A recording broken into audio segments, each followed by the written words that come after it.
ಏನು ವಿಷಯ ಹೇಳು ಮಂದಾಕಿನಿ. ಯಾವಾಗಲೂ ಪಟ ಪಟ ಪಟ ಅಂತ ಹೇಳ್ತಿದ್ದವಳು, ಮಾತಾಡಬೇಡ ಅಂದರೂ ಕೂಡ ನಿಲ್ಲಿಸದೆ ಮಾತಾಡ್ತಿದ್ದವಳು, ಈಗ ವಿಷಯ ಹೇಳೋಕ್ಕೆ ಇಷ್ಟು ಹಿಂಜರಿತಿದ್ಯಾ ಅಂದರೆ ಅದು ಗಂಭೀರವಾಗೇ ಇರಬೇಕು. ಹೇಳು, ಏನು ವಿಷಯ? ರೀ, ನಾನು ನಿಮ್ಗೊಂದು ವಿಷಯ ಹೇಳ್ತೀನಿ, ಆದರೆ ಪ್ರಾಮಿಸ್ ಮಾಡಿ ನೀವು ಟೆನ್ಷನ್ ತಗೊಳ್ಳಲ್ಲ ಅಂತ. ಅಯ್ಯೋ, ಮೊದಲು ಏನು ಅಂತ ಹೇಳು. ನೀನು ಈ ಥರ ಹೇಳೋದು ನೋಡಿದ್ರೆ ನಿಜವಾಗ್ಲೂ ಟೆನ್ಷನ್ ಆಗುತ್ತೆ. ಹಾಗಾದ್ರೆ ನಾನೇನು ಹೇಳೋದೇ ಇಲ್ಲ ಬಿಡಿ. ಅಯ್ಯೋ ಮಂದಾಕಿನಿ, ನಾನು ಸುಮ್ಮನೆ ಮಾತುಕಾಗಂದೆ ಅಷ್ಟೇ, ನಾನೇನು ಟೆನ್ಷನ್ ಮಾಡ್ಕೊಳ್ಳಲ್ಲ, ಹೇಳು. ಅದೇ ಆ ಸಿಗರೆಟ್ ತುಂಡು ಸಿಕ್ತಲ್ಲ, ಅದ್ರ ಬಗ್ಗೆ ಯೋಚನೆ ಮಾಡ್ತಾ ಇದ್ದೆ. ನಂಗೆ ಯಾಕೋ ಅದು ಜೀವ ಸೇದಿರೋದು ಅಂತ ಅನ್ನಿಸ್ತಿಲ್ಲ. ಯಾಕಂದರೆ ಅದ್ರ ಮೇಲೆ ಲಿಪ್ಸ್ಟಿಕ್ ಕರೆ ಇತ್ತು. ಇದೆಲ್ಲ ನೋಡ್ತಾ ಇದ್ರೆ ನನಗೆ ಯಾಕೋ ತುಂಬ ಟೆನ್ಷನ್ ಆಗ್ತಾ ಇದೆ ರೀ. ನಮ್ಮ ಮಹಿಮಾ ಏನಾದರೂ... ಏನ್ರಿ ಇದು? ನಾನು ಇಷ್ಟು ದೊಡ್ಡ ವಿಷಯ ಹೇಳ್ತಾ ಇದ್ದೀನಿ, ನಿಮ್ಗೊಂದು ಸ್ವಲ್ಪನೂ ಟೆನ್ಷನ್ನೇ ಆಗ್ತಿಲ್ಲ. ನೀನೇ ಹೇಳಿದ್ದಿಲ್ಲ ಮಂದಾಕಿನಿ ಟೆನ್ಷನ್ ಮಾಡ್ಕೋಬಾರ್ದು ಅಂತ. ನಾನೇ ಹೇಳಿದೆ ಹೌದು, ಆದರೆ ನೀವಿಷ್ಟು ಸಾಧಾರಣವಾಗಿದ್ದೀರಾ, ಸ್ವಲ್ಪನಾದರೂ ಟೆನ್ಷನ್ ಆಗಲ್ವೇನ್ರಿ? ಯಾಕೆ ಅಂದರೆ ನನಗೆ ಈ ವಿಷಯ ಮೊದಲೇ ಗೊತ್ತಿತ್ತು. ಏನು? ನಿಮಗೆ ಮುಂಚೆನೇ ಗೊತ್ತಿತ್ತಾ? ಹಾಂ ಮಂದಾಕಿನಿ, ನಾನಿದನ್ನು ಗಮನಿಸಿದ್ದೆ.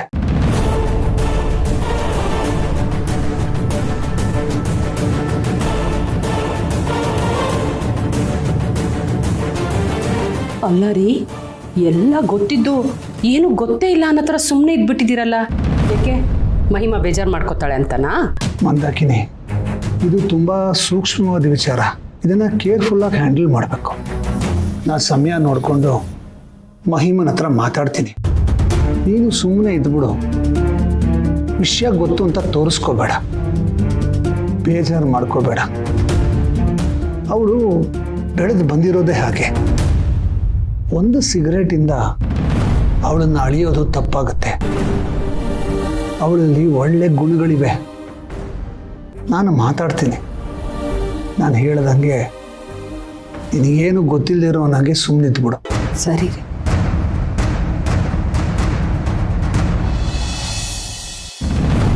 ರೇ, ಇನ್ನ ಕೆಲ್ಸಕ್ಕೆ ಹೋಗ್ಲಿಲ್ವಾ? ಆಫೀಸಿಗೆ ರಜನಾ? ಬಂದ್ಯಾ ಮರ್ಲಿ?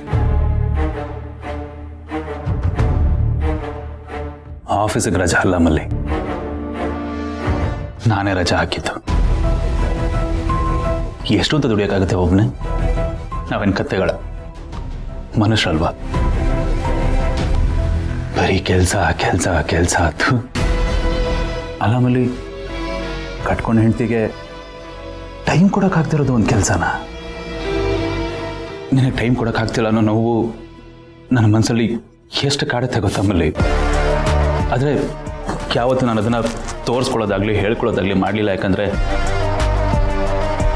ಅದರಿಂದ ನೀನು ನೋವು ಪಡ್ತೀಯ ಅಂತ.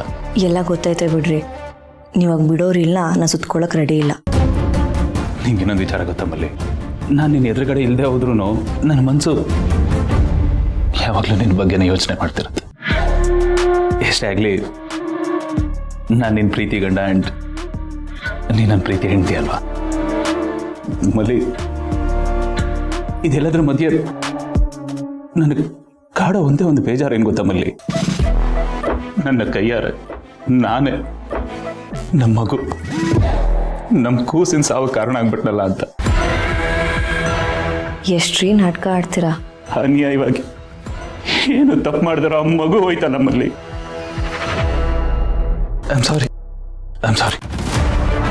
ಆ ವಿಷಯನ ಬಿಟ್ಟಾಕು. ನೀನು ಮನ್ಸಲ್ಲಿ ಅದ್ರ ಬಗ್ಗೆ ಬೇಜಾರು ಮಾಡ್ಕೊಬೇಡ ಪ್ಲೀಸ್. I am sorry.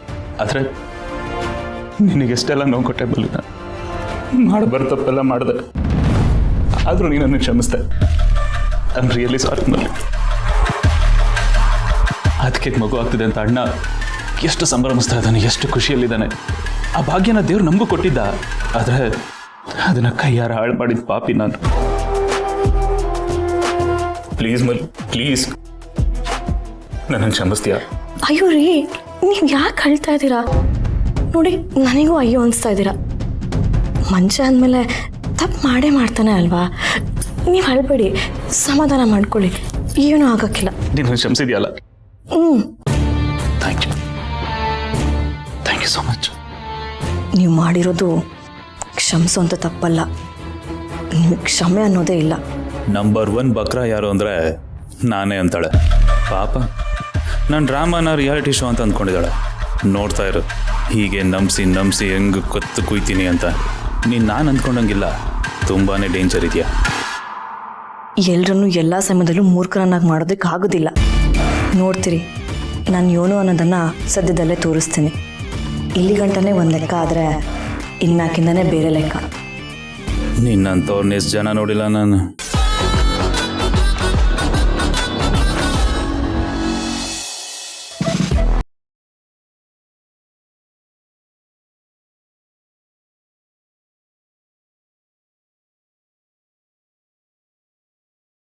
ಏನು ಸಿಸ್ಟರ್ ಇದು? ಕಾಲರ್ ಮೇಲ್ ಮಾಡ್ಕೊಂಡು ನಡೀತಿದ್ದವಳು ಈ ಕಾಲರ ಬಂದವ್ರ ಥರ ಆಗ್ಬಿಟ್ಟಿದೆಯಲ್ಲ. ನಿನ್ನ ಮುಖದಲ್ಲಿ ಇತ್ತಲ್ಲ ಆ ರಾಜಗಂಭೀರ್ಯ, ದೌಲತ್ತು, ಗತ್ತು, ಅದೆಲ್ಲ ಮಾಯ ಆಗ್ಬಿಡ್ತಲ್ಲ ಸಿಸ್ಟರ್. ನೋಡು, ನಿನ್ನ ಮುಖ ಎಷ್ಟು ಕಳಹೀನಾಗಿದೆ ಅಂದರೆ ನಿಶಕ್ತಿಯಿಂದ ಬಳಲ್ತಿರೋ ಪೇಷಂಟ್ ಆಗ್ಬಿಟ್ಟಿದೆಯಲ್ಲ ನೀನು. ಅಶಕ್ತತೆಯಿಂದ ಬಳಲ್ತಿರೋ ರೋಗಿ ಥರ ಆಗ್ಬಿಟ್ಟಿದೆಯಲ್ಲ ಸಿಸ್ಟರ್. ಆ ಭೂಮಿಕಂಗೆ ಡೀಲ್ ಮಾಡಬೇಕು, ಅವಳನ್ನು ತಣ್ಣಗೆ ಮಾಡಬೇಕು ಅಂತ ಅಂದ್ಕೊಂಡಿದ್ದವಳು ನೀನೇ ತಣ್ಣಗಾಗ್ಬಿಟ್ಟಿದೆಯಲ್ಲ ಸಿಸ್ಟರ್. ನಿನ್ನಂತೂ ನೀನೇ ಹೀಗಾಗ್ಬಿಟ್ರೆ ನನ್ನ ಕತೆ ಏನು? ನಾನು ಸೇನಾಧಿಪತಿ ಇಲ್ಲದ ಸೈನ್ಯ ಥರ ಆಗ್ಬಿಡುತ್ತೆ ಸಿಸ್ಟರ್ ನನ್ನ ಕತೆ. ಏನಣ್ಣ ನೀನು ಎಲ್ಲ ಗೊತ್ತಿದ್ದು ಕೇಳ್ತಾ ಇದೆಯಲ್ಲ. ಈಗಾಗಲೇ 1000 ಸಲ ಪ್ಲ್ಯಾನ್ ಮಾಡಿದ್ದೀವಿ, ಪ್ರತಿ ಸಲನೂ ಸೋತಿದ್ದೀವಿ. ಏನು ಸ್ವಲ್ಪ ದಿನ ಸೋಲನ್ನು ಒಪ್ಕೊಂಡು ಏನೂ ಮಾಡದೆ ಸುಮ್ಮನೆ ಇರೋದೇ ಒಳ್ಳೆಯದು. ಹಠಕ್ಕೆ ಬಿದ್ದು ಮೇಲಿಂದ ಮೇಲೆ ನಾವೇನಾದರೂ ಮಾಡೋಕ್ಕೆ ಹೋದರೆ ಸುಮ್ಮನೆ ಸಿಕ್ಕಾಕೋಬಿಡ್ತೀವಿ. ಸ್ವಲ್ಪ ಗ್ಯಾಪ್ ಕೊಟ್ಟು ಆಮೇಲೆ ಏನು ಮಾಡಬೇಕು ಅಂತ ಯೋಚನೆ ಮಾಡೋಣ. ಆಮೇಲೆ ಅವಳ ಬಗ್ಗೆ ವಿಚಾರಿಸೋಣ. ಅದು ಸರಿಯನ್ನು ಈ ಕಾದು ಹೊಡೆಯೋ ಏಟಿಗೆ ಫೋರ್ಸ್ ಜಾಸ್ತಿ ಸಿಸ್ಟರ್. ಎಷ್ಟೋ ಸರ್ತಿ ಯುದ್ಧ ವಿರಾಮ ಅಂತ ಇರುತ್ತಲ್ಲ, ಅದು ಮುಂದೆ ನಡೆಯುವಂಥ ಮಹಾಯುದ್ಧಕ್ಕೆ ನಾಂದಿ ಥರ ಇರುತ್ತೆ. ಶಾಂತಿ ಒಪ್ಪಂದ ಅಂತ ಮಾಡ್ತಾರಲ್ಲ, ಯಾಕೆ ಗೊತ್ತಾ? ಶಸ್ತ್ರಾಸ್ತ್ರಗಳನ್ನು ಗುಡ್ಡೆ ಹಾಕ್ಕೊಳ್ಳೋದಕ್ಕೆ. ಹಾಗೆ ನೋಡಿದ್ರೆ ನೀನು ಹೇಳಿದ್ದು ಕರೆಕ್ಟಾಗಿದೆ. ನಿನ್ನ ಯೋಚನೆ ಸೂಪರ್. ಬಾ ಸಿಸ್ಟರ್, ಹೊರಗಡೆ ಸ್ವಲ್ಪ ಚೆನ್ನಾಗಿ ಗಾಳಿ ಬರ್ತಾ ಇದೆ, ವಾಕಿಂಗ್ ಮಾಡ್ತಾ ಮಾತಾಡೋಣ. ಆವಾಗ ಮನೆ ಹಾಳು ಐಡಿಯಾಗಳು ಸಿಕ್ಕಾಪಟ್ಟೆ ಬಂದೀತು. ಬಾ.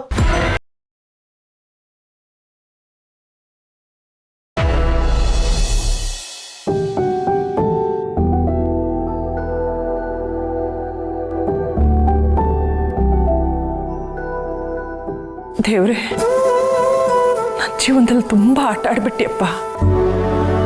ನನ್ನ ಗಂಡನ್ನ, ನನ್ನ ಮಗನ್ನ ನನ್ನಿಂದ ದೂರ ಮಾಡಿಬಿಟ್ಟೆ.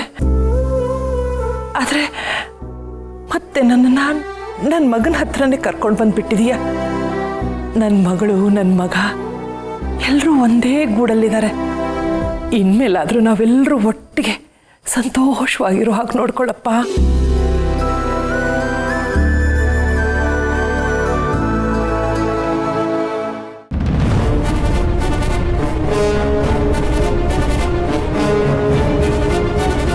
ಇವಳ್ಯಾಕಿಲ್ಲಿದ್ದಾಳೆ? ಜೊತೆ ಇವನು ಇದ್ದಾನೆ.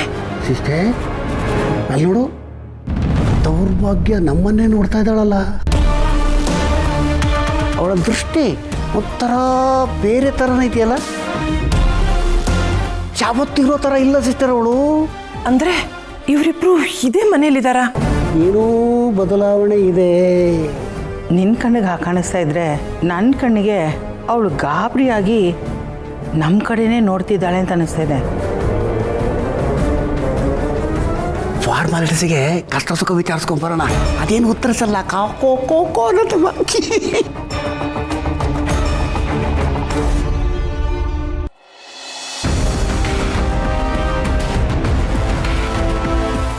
ಎಲ್ಲಿಟ್ಟೆ?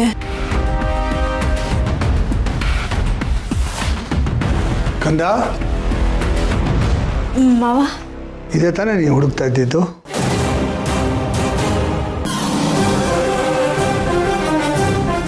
ಮಾವ, ಹಾಂ, ನಾನೇ ಕೊಡ್ತಾ ಇದ್ದೀನಲ್ಲ, ತಗೋಮ್ಮ. ಅವನು ಟೆನ್ಷನ್ಗೆ ಕುಡಿಯೋದು ಕಲ್ತಿಯಾನೆ, ನೀನು ಅವನು ಕುಡಿತಾ ಇದ್ದಾನಲ್ಲ ಅನ್ನೋ ಟೆನ್ಷನ್ಗೆ ಸಿಗರೇಟ್ ಸೇದೋದು ಕಲ್ತಿದ್ಯಾ. ಇದೊಂಥರ ಚೆನ್ನಾಗಿದೆ. ಈಗ ನಿಮ್ಮನ್ನು ನೋಡಿ ನಮಗೆ ಟೆನ್ಷನ್ ಆಗ್ತಾಯಿದೆ. ಈಗ ಆ ಟೆನ್ಷನ್ಗೆ ನಾನು ನಿಮ್ಮ ಮತ್ತೆ ಏನು ಮಾಡಬೇಕು ಅಂತ ಗೊತ್ತಾಗ್ತಾ ಇಲ್ಲ. ನಾವು ನಿಮ್ಮ ಥರನೇ ಏನಾದರೂ ಒಂದು ಅಭ್ಯಾಸ ಮಾಡ್ಕೋಬೇಕು. ಇನ್ನೇನು ಮಾಡೋದು? ನಾವು ನಮ್ಮ ಟೆನ್ಷನ್ನ ಕಳ್ಕೋಬೇಕಲ್ವಾ? ನಮಗೆ ಬೇರೆ ಆಪ್ಷನ್ನೇ ಇಲ್ಲ. ಸಾರಿ ಮಾವ. ನೋಡು ಕಂದ, ನೀನು ಏನೋ ಮಾಡಬಾರ್ದು ಮಾಡಿಬಿಟ್ಟಿದ್ಯಾ, ದೊಡ್ಡ ಅಪರಾಧ ಮಾಡಿದ್ಯಾ ಅಂತ ನಾನು ಹೇಳ್ತಾ ಇಲ್ಲ. ನನಗೆ ಗೊತ್ತು ನಿನ್ನ ಮನಸ್ಸು ಎಂಥದ್ದು ಅಂತ. ನಿನ್ನಲ್ಲಿ ಕಲ್ಮಶ ಇಲ್ಲ. ನಿನ್ನ ಮನಸ್ಸು ಸ್ವಚ್ಛವಾಗಿದೆ. ಒಳಗೊಂದು ಹೊರಗೊಂದು ಅಂತ ಇಲ್ಲ. ನಿನ್ನ ಬಗ್ಗೆ ನನಗೆ ತುಂಬ ಖುಷಿ ಇದೆ, ಹೆಮ್ಮೆ ಇದೆ. ಅದ್ರ ಜೊತೆಗೆ ನಿನ್ನ ಆರೋಗ್ಯದ ಬಗ್ಗೆ ತುಂಬ ಕಾಳಜಿ ಇದೆ ಅಮ್ಮ. ರಿಯಲಿ ಸಾರಿ ಮಾವ. ಮತ್ತ್ಯಾಕಮ್ಮ ಸಾರಿ ಕೇಳ್ತಿದ್ಯಾ? ನೀನು ತಪ್ಪು ಮಾಡ್ತಿದ್ಯಾ ಅಂತ ನಾನು ಹೇಳ್ತಾ ಇಲ್ಲ. ನಿನಗಿನ್ನೂ ಚಿಕ್ಕ ವಯಸ್ಸು, ಆರೋಗ್ಯದ ಕಡೆ ಗಮನ ಕೊಡು ಅಂತ ಹೇಳ್ತಾ ಇದ್ದೀನಿ. ಇದು ಕಾಳಜಿ, ಕಂಪ್ಲೇಂಟ್ ಅಲ್ಲ. ಅದು ಮಾವ, ನಾನು ಬೆಳಕು ಬಂದಿರೋ ರೀತಿನೇ ಹಾಗೆ. ಬಟ್ ನಿಮ್ಗೆ ಹರ್ಟ್ ಆಗಬಾರ್ದು, ನಿಮ್ಗೆ ಬೇಜಾರಾಗಬಾರ್ದು ಅಂತ ಆದಷ್ಟು ಕಂಟ್ರೋಲ್ ಮಾಡ್ಕೊಳ್ಳೋದಕ್ಕೆ ಟ್ರೈ ಮಾಡ್ತೀನಿ. ಬಟ್ ಒಂದೊಂದು ಸರಿ ಈ ಥರ ಸಿಚುಯೇಷನ್ಸಲ್ಲಿ ಟೆನ್ಷನ್ ಆದಾಗ ಕದ್ದು ಮುಚ್ಚೆ ಸ್ಮೋಕ್ ಮಾಡಿಬಿಡ್ತೀನಿ. ಸಾರಿ ಮಾವ, ದಯವಿಟ್ಟು ತಪ್ಪು ತಿಳ್ಕೊಬೇಡಿ. ಛೇ ಇಲ್ಲ ಕಂದ, ನಾನು ನಿನ್ನನ್ನು ತಪ್ಪು ತಿಳ್ಕೊಳ್ಳೋದಿಲ್ಲ. ಇದೊಂದು ಸಿಗರೇಟಿಂದ ನಾನು ನಿನ್ನ ವ್ಯಕ್ತಿತ್ವನ ಅಳೆಯೋದಿಲ್ಲ. ನೀನು ಜೀವ ಥರ ಅಲ್ಲ. ಅವನು ಮೊದಲು ಸರಿಯಾಗಿ ಇದ್ದ, ಈಗ ಇದೆಲ್ಲ ಶುರು ಮಾಡ್ಕೊಂಡಿದ್ದಾನೆ. ಇದು ತುಂಬ ಡೇಂಜರಸ್ಸು. ಅದೇ ತೋರಿಸುತ್ತೆ ಅವನೆಷ್ಟು ಬದಲಾಗಿದ್ದಾನೆ, ಅವನ ವ್ಯಕ್ತಿತ್ವ ಎಷ್ಟು ಬದಲಾಗಿದೆ ಅಂತ. ಆದರೆ ನಿನ್ನ ಕೇಸಲ್ಲಿ ನಾನು ಆ ಥರ ಎಲ್ಲ ಅಂದ್ಕೊಳ್ಳೋದೇ ಇಲ್ಲ. ನೀನು ಅದ್ರ ಬಗ್ಗೆ ಚಿಂತನೆ ಮಾಡಬೇಡ. ಥ್ಯಾಂಕ್ಸ್ ಮಾವ. ಅತ್ತೆ, ಏನು ಹೆದರಬೇಡಮ್ಮ, ನನಗೂ ಎಲ್ಲ ವಿಷಯ ಗೊತ್ತು. ಅದು ಆ ಸಿಗರೆಟ್ ತುಂಡ ಮೇಲೆ ನಿನ್ನ ಲಿಪ್ಸ್ಟಿಕ್ ಮಾರ್ಕ್ ಇತ್ತಲ್ಲ, ಹಾಗಾಗಿ ನೋಡು ಪುಟ್ಟಿ, ನಮ್ಮಿಬ್ರಿಗೂ ನಿನ್ನ ಮೇಲೆ ಯಾವ ಕೆಟ್ಟ ಅಭಿಪ್ರಾಯನೂ ಇಲ್ಲ. ನೀನು ಚೆನ್ನಾಗಿರಲಿ ಅನ್ನೋದೊಂದೇ ಉದ್ದೇಶ. ಈ ಬೇಡದಿರೋ ಚಟ ಎಲ್ಲ ಯಾಕೆ ಕಂದ? ನಾವು ನಿನ್ನನ್ನು ಎಷ್ಟು ಇಷ್ಟಪಡ್ತೀವಿ, ಎಷ್ಟು ಪ್ರೀತಿಯಿಂದ ನೋಡ್ಕೋತೀವಿ. ಹಾಗಿದ್ಮೇಲೆ ಈ ಅಭ್ಯಾಸ ಎಲ್ಲ ಯಾಕೆ? ಸುಮ್ಮನೆ ನಿನ್ನ ಆರೋಗ್ಯನ ನೀನೇ ಹಾಳು ಮಾಡ್ಕೋತಾ ಇದೆಯಾ ಅಷ್ಟೆ. ಅದು ಅಲ್ಲದೆ ನಾಳೆ ನೀನು ತಾಯಿ ಆಗಬೇಕಾಗಿರೋಳು. ಈ ಅಭ್ಯಾಸದಿಂದ ಮಗು ಮೇಲೂ ಪರಿಣಾಮ ಬೀಳುತ್ತೆ. ಅದಕ್ಕೆ ಹೇಳ್ತಾ ಇರೋದು, ಆದಷ್ಟು ಬೇಗ ಇದನ್ನು ಬಿಟ್ಬಿಡು ಅಂತ. ಕಷ್ಟ ಆಗುತ್ತೆ ನಿಜ, ಆದರೆ ಪ್ಲೀಸ್ ಬಿಡೋ ಪ್ರಯತ್ನ ಮಾಡು ಕಂದ. ನೋಡು ಕಂದ, ನಿನಗೆ ನಾವು ಮುಖ್ಯನಾ ಇಲ್ಲ ಸಿಗರೇಟೇ ಮುಖ್ಯನಾ ಅಂತ ಯೋಚನೆ ಮಾಡು. ಅತ್ತೆ, ನನಗೆ ನೀವೇ ಮುಖ್ಯ. ಅದಲ್ಲ, ಸರಿ, ಐ ಆಮ್ ರಿಯಲಿ ಸಾರಿ ಅತ್ತೆ. ಸಾರಿ ಮಾವ.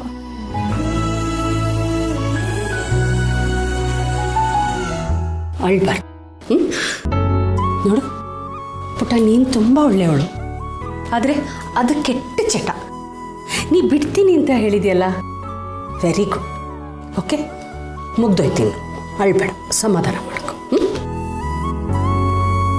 ನೋಡು, ನೀನು ತುಂಬ ಒಳ್ಳೆ ಹುಡುಗಿ, ಆದರೆ ಆ ಚಟ ಕೆಟ್ಟದಷ್ಟೆ. ಈಗ ಬಿಡ್ತೀನಿ ಅಂತ ಹೇಳಿದ್ಯಲ್ಲ, ಅಷ್ಟು ಸಾಕು ಬಿಡು. ಹೌದು, ಇಲ್ಲೇನೋ ನೀನು ಸೇರ್ತಾ ಇದೆಯಾ, ಆದರೆ ಆ ಅಪಾರ್ಟ್ಮೆಂಟಲ್ಲಿ ಸಿಗ್ತಿತ್ತಲ್ಲ, ಆ ಸಿಗರೆಟ್ ಬಡ್ಸ್ ಎಲ್ಲ ಯಾರ ಪ್ರಸಾದ? ಆ್ಯಕ್ಚುಲಿ ಅದು ನಾನೇ ಮಾಡಿದ್ದು. ಅಂದರೆ ಅದ್ರ ಹಿಂದೆನೂ ನಿನ್ನ ಕೈವಾಡ ಇತ್ತಾ? ಛೇ, ಇದು ನಂಗೆ ಮೊದಲೇ ಗೊತ್ತಿದ್ರೆ ಆವತ್ತೇ ನಿನ್ಗೊಂದು ಕ್ಲಾಸ್ ತಗೊಂಡು ಈ ಚಟ ಬಿಡಿಸ್ಬಿಡ್ತಿದ್ನಲ್ಲ. ನಿಮ್ಮ ಮಾವ ಕ್ಲಾಸ್ ತಗೊಳಕ್ ಕಾಯ್ತಾ ಇರ್ತಾರೆ. ನೋಡು ಕಂದ, ನಿಂಗೆ ಮುಂದೆ ಏನು ಟೆನ್ಷನ್ ಆದರೂ ನಮ್ಮ ಹತ್ರ ಬಂದು ಮಾತಾಡು. ಆಗ ನಿನ್ನ ಮನ್ಸು ಹಗುರ ಆಗುತ್ತೆ. ಈ ಥರದ್ದು ಯಾವುದೂ ಬೇಕಾಗೋದಿಲ್ಲ. ನೀನು ಏನು ಬೇಕಾದರೂ ನಮ್ಮ ಹತ್ರ ಹೇಳ್ಕೊಬೋದು ಕಂದ. ನಿನ್ನನ್ನು ನಾವು ಯಾವತ್ತೂ ಜಡ್ಜ್ ಮಾಡೋದಿಲ್ಲ. ನಮಗೆ ಆಲ್ರೆಡಿ ಗೊತ್ತಿದೆ ನೀನು ಏನು ಅಂತ. ಹಾಗಾಗಿ ನೀನು ಏನು ಬೇಕಾದರೂ ನಮ್ಮ ಹತ್ರ ಶೇರ್ ಮಾಡ್ಕೊ.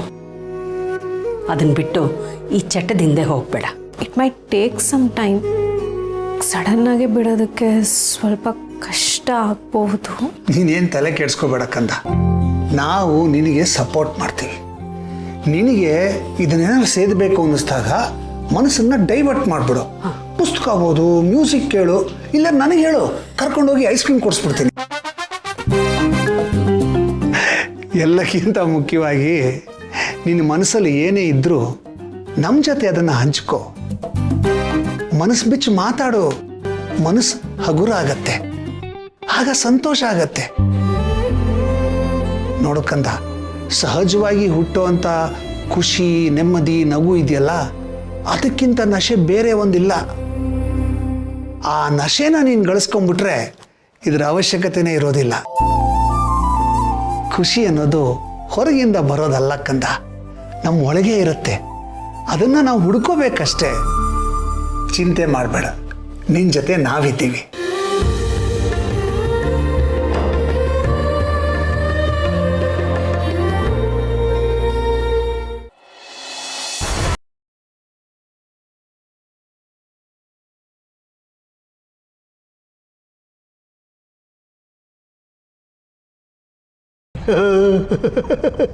ಕುಶಲವೇ ಕ್ಷೇಮವೇ ಸಿಸ್ಟರ್. ಪಾಪ ಅವಳಾದ್ರೂ ಏನು ಹೇಳ್ತಾಳೆ? ಅವಳು ಸ್ಪೀಕರ್ ಮ್ಯೂಟ್ ಆಗಿಬಿಟ್ಟಿದೆ. ಮೂಕ ಸಿಸ್ಟರ್, ಇವಳು ಹಿಂಗಾಗದ ಕಾರಣ ಏನು ಗೊತ್ತಾ? ಅಣ್ಣ, ಈಗ ಅದೆಲ್ಲ ಯಾಕೆ?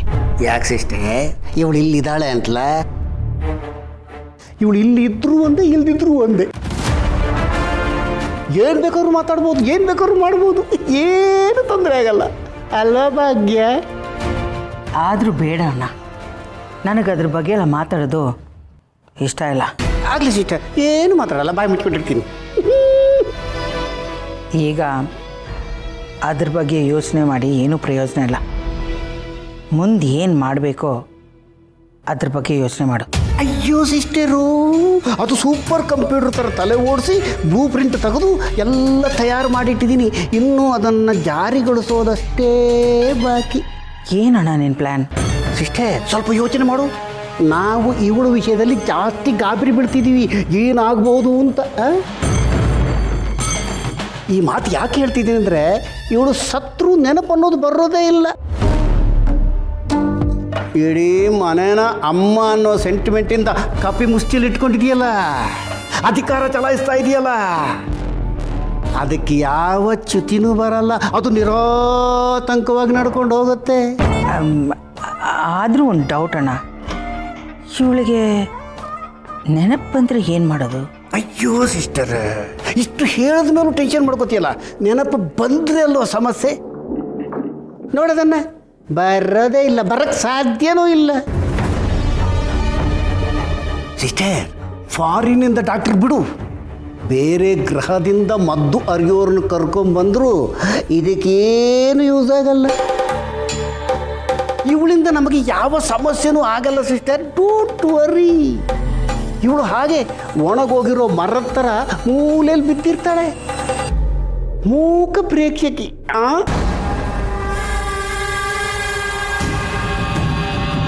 ಏ ಭಾಗ್ಯ, ಎಲ್ಲರೂ ನಾನು ವಿಲ್ಲನ್ ಅಂತ ಅಂದ್ಕೊಂಡಿದ್ದಾರೆ. ಆದರೆ ನಿಜ ಹೇಳಬೇಕಂದ್ರೆ ನಿಜವಾದ ವಿಲನ್ ನಾನಲ್ಲ, ನೀನು. ನನ್ನ ಲೈಫಿಗೆ ನಿಜವಾದ ವಿಲನ್ ನೀನೇ. ನಾನು ಅವ್ರ ಜೊತೆ ನೆಮ್ಮದಿಯಾಗಿರೋ ಟೈಮಲ್ಲಿ ಮಧ್ಯದಲ್ಲಿ ನೀನು ಬಂದು ನಾನು ನೆಮ್ಮದಿನ ಹಾಳು ಮಾಡಿದೆ.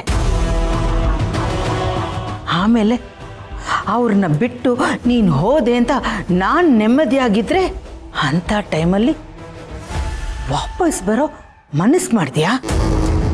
ನಮ್ಮ ಅಣ್ಣ ನನ್ನ ತಂಗಿ ಜೀವನ ಚೆನ್ನಾಗಿರಲಿ ಅಂತ ನಿನ್ನನ್ನು ನಿನ್ನ ಮಗಳನ್ನೂ ಮೇಲೆ ಕಳಿಸೋ ಪ್ಲ್ಯಾನ್ ಮಾಡಿ ನೀವು ಹೋಗ್ತಿರೋ ಬಸ್ಸಿಗೆ ಆಕ್ಸಿಡೆಂಟ್ ಮಾಡ್ತಾ ಪೀಡೆ ತೊಲಗ್ದು ಇನ್ನು ಮುಂದೆ ನನ್ನ ಗಂಡನ ಜೊತೆ ನೆಮ್ಮದಿಯಾಗಿರ್ಬೋದು ಅಂತ ಅಂದ್ಕೊಂಡ್ರೆ ಅವರು ನನ್ನನ್ನು ಬಿಟ್ಟು ಹೋದರು. ಅವ್ರು ನನ್ನನ್ನು ಬಿಟ್ಟು ಹೋಗಿ ನಿನ್ನ ಮಗನ ಜೊತೆ ನನ್ನನ್ನು ಗಂಟು ಹಾಕಿದ್ರು. ಏನೋ ನಾನು ಹಣೆ ಬರ ಇಷ್ಟೇ ಅಂತ ಅಂದ್ಕೊಂಡು ನನ್ನ ಮಕ್ಕಳ ಜೊತೆ ನಿನ್ನ ಮಗನ ಸಂಪಾದನೆಯಲ್ಲಿ ಆರಾಮಾಗಿರೋಣ ಅಂತ ನಾನು ಅಂದ್ಕೊಂಡೆ. ಆದರೂ ನೀನು ಮತ್ತೆ ವಾಪಸ್ ಬಂದೆ. ಮತ್ತೆ ನೀನು ಬದುಕಿರೋ ವಿಷಯನ ಕೇಳಿ ನನ್ನ ನೆಮ್ಮದಿ ಹಾಳಾಗೋಯ್ತು. ಆದರೆ ನೀನು ಎಲ್ಲಿದ್ದೀಯ ಅಂತ ಯಾರಿಗೂ ಗೊತ್ತಾಗಲಿಲ್ಲ. ಇಷ್ಟು ವರ್ಷ ವಾಪಸ್ ಬರದೇ ಇರೋಳು ಎಲ್ಲಿ ವಾಪಸ್ ಬರ್ತಾಳೆ ಅಂತ ನಾನು ಸುಮ್ಮನೆ ಅದೆ. ಆದರೆ ನೀನು ವಾಪಸ್ ಬಂದೆ. ಆದರೆ ನನ್ನ ಅದೃಷ್ಟ ನೋಡು, ನೀನು ಬಂದರೂ ನನಗೇನೂ ತೊಂದರೆ ಆಗಿಲ್ಲ. ನೀನೀಗ ಬದುಕಿದ್ರು ಸತ್ತ ಹೆಣದಾಗೆ. ಅದೇ ನಿನ್ನ ಅದೃಷ್ಟ ಕೂಡ.